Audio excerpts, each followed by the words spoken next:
السلام عليكم ورحمة الله وبركاته. بسم الله والحمد لله والصلاة والسلام عليك يا سيدنا يا رسول الله. خذ بأيدينا قلت حيلتنا أدركنا وآل كل وصحابة أجمعين. ഏറ്റവും പ്രിയപ്പെട്ട സഹോദരി സഹോദരന്മാരെ, മാന്യ ശ്രോതാക്കളെ, അല്ലാഹു ജല്ല ജലാലുഹു എല്ലാവിധ പ്രശ്നങ്ങളിൽ നിന്നും പ്രയാസങ്ങളിൽ നിന്നും പ്രതിസന്ധികളിൽ നിന്നും പരിപൂർണമായ പരിഹാരം നമുക്കും ബന്ധപ്പെട്ടവർക്കും നൽകി അനുഗ്രഹിക്കുമാറാവട്ടെ. പ്രിയപ്പെട്ടവരെ, ചില വീടുകളിൽ ഉമ്മമാര്, അല്പം പ്രായമുള്ള ഉമ്മമാരാണെങ്കിൽ അവർ 5ഉം 8ഉം 10ഉം അതിലേറെയും മക്കൾക്ക് ജന്മം നൽകിയിട്ടുണ്ടാകും. എന്ന് പറഞ്ഞാൽ മക്കളും പേരക്കുട്ടികളും മരുമക്കളുമായിട്ട് വലിയ ഒരു കുടുംബം തന്നെ ചില ഉമ്മമാർക്ക് ഉണ്ടായിരിക്കും. എന്നാൽ വളരെ ദയനീയമായ ഒരു കാര്യമാണ്, ഇത്രയും മക്കളും പേരക്കുട്ടികളും ബന്ധപ്പെട്ട കൂട്ടുകുടുംബങ്ങളും ഉണ്ടായിട്ട്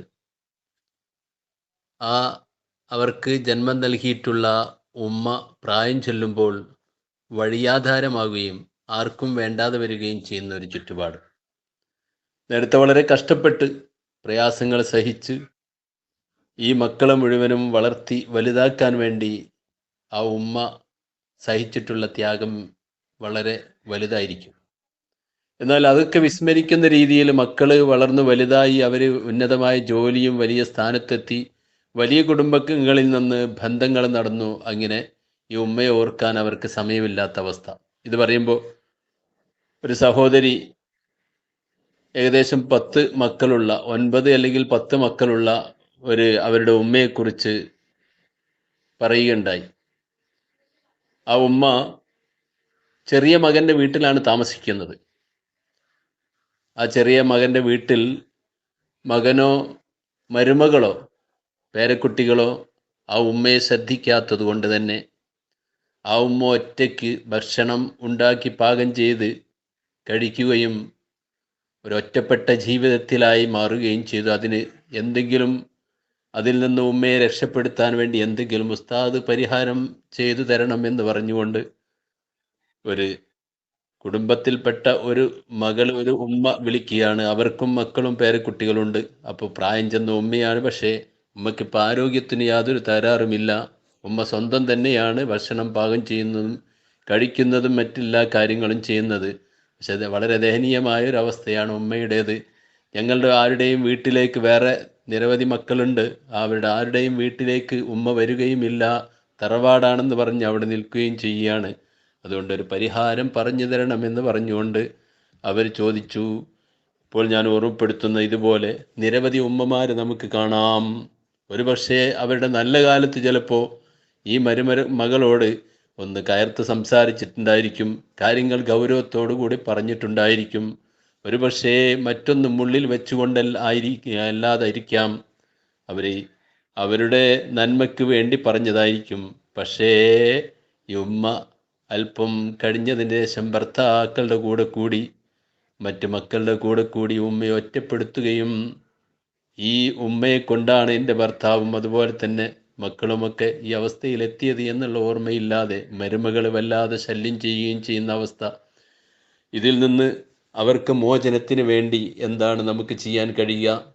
ഞാൻ ഓർമ്മപ്പെടുത്തുന്നു, കുടുംബത്തിൽ ഒറ്റപ്പെട്ടു പോയാൽ അവരുടെ സ്നേഹം കിട്ടാതെ അടുപ്പമുണ്ടാക്കാനും അതുപോലെ തന്നെ അവരുടെ സ്നേഹം തിരിച്ചു കിട്ടാനും ആവശ്യമായ ചില കാര്യങ്ങൾ. ആദ്യമായി മജീദ് എന്ന ഇസ്മ 57 പ്രാവശ്യം നാം ഒരു കടലാസിൽ അല്ലെങ്കിൽ തകിടിലോ, കടലാസിലായിരിക്കാം, അങ്ങനെ കടലാസിൽ എഴുതി അതിൽ 4000 പ്രാവശ്യം യാ മജീദ് യാ അല്ലാഹ് എന്ന ദിക്ർ ചൊല്ലി അതിൽ മന്ത്രിച്ചു അത് ഹൈക്കലായി നാം ഉപയോഗിക്കുകയാണെങ്കിൽ ഇതിന് പരിഹാരമുണ്ടാകും. പോരാ, ഒരു 100 ദിവസമെങ്കിലും പരമാവധി 10,000 തവണ യാ മജീദ് എന്ന ദിക്ർ നാം ചൊല്ലുകയാണെങ്കിൽ, യാ മജീദ് യാ മജീദ് യാ മജീദ് എന്ന ദിക്ർ ഇങ്ങനെ പതിവാക്കി നാം ചൊല്ലുകയാണെങ്കിൽ അതിന് പരിപൂർണമായ പരിഹാരമുണ്ടാകുകയും അവർക്ക് വലിയ സ്നേഹം ഉമ്മയോട് വരികയും ആ ഒറ്റപ്പെട്ടു പോയിൽ നിന്ന് അവരെ രക്ഷപ്പെട്ടുകൊണ്ട് അവരെ കൂട്ടിപ്പിടിക്കാൻ, അവരെ നമ്മുടെ എല്ലാറ്റിനും കാരണക്കാർ ഈ ഉമ്മയാണ്, വിജയത്തിൻ്റെ നിധാനം ഉമ്മയാണെന്നുള്ള തിരിച്ചറിവിലേക്ക് അവരെ എത്തിക്കാനും ഇത് സഹായിക്കും.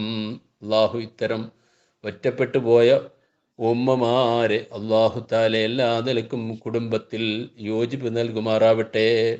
പ്രത്യേകിച്ച് നേരത്തെ പറഞ്ഞ ആ ഉമ്മയടക്കം ആരൊക്കെ കുടുംബത്തിൽ ഒറ്റപ്പെട്ടു പോയിട്ടുണ്ടോ അവർക്കൊക്കെ അള്ളാഹു താല എല്ലാ നിലക്കും കുടുംബത്തിൻ്റെ സ്നേഹവും കുടുംബത്തിൻ്റെ ബഹുമാനവും ആദരവും എല്ലാം തിരിച്ചു നൽകുമാറാവട്ടെ. അതുപോലെ ആ മക്കൾക്കും ആ ഉമ്മയെ സ്നേഹിച്ചുകൊണ്ട് ഉമ്മയുടെ പൊരുത്തം കരസ്ഥമാക്കാനുള്ള തൗഫീക്ക് നൽകി അനുഗ്രഹിക്കുമാറാവട്ടെ. റഹ്മത്തിക യാ അർഹമർ റഹീം.